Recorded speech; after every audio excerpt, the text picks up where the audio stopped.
بسم الله الرحمن الرحیم. هیئت اداری او معزز وکیل صاحبانو، السلام علیکم ورحمت الله وبرکاتو. دغه تیره ورځ د برچي کوم شهیدان چې سوي خدای دې وبخي او کورو ته صبر جمیل غواړو.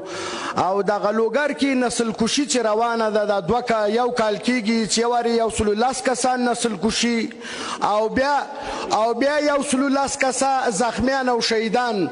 موږ ته ټول افغانان دي، موږ نسل کشي ورته نه وایو. لکه دلته بعضې دغه انفجار چې سوی ایران کړی ده، دا تیرې ورځې 2 ورځې مخکې کوم انفجار چې سوی دا ایران کړی چې دغلته موږ قومي لانجو باندې واړی، دا ایران کړی دا. او ایران کلم نه غواړي چې موږ وطن جوړ سي. او دلته د ایران جاسوسان هم ناست دي او دلته یې دفام کوي. دغه شهادت چې د شهیدان په شهادت رسولي دا ایران کړي دي. مستقیم دغلته خپل هغه لري، دلته ایجنټان لري د ولسي جرګه کې. او راځم دومه موضوع دا د رئیس صاحب تا ته وایم توجه سه.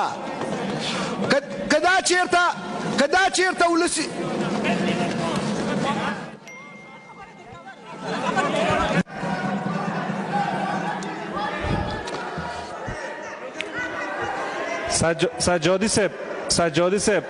سجادی صاحب، رحمانی صاحب، شما لطفاً در چوکی‌هایتان تشریف داشته باشین، وقت میتیم صحبت کنید. ببینید ناصری صاحب،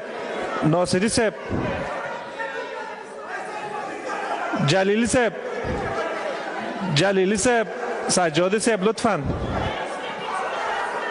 منشی صاحب.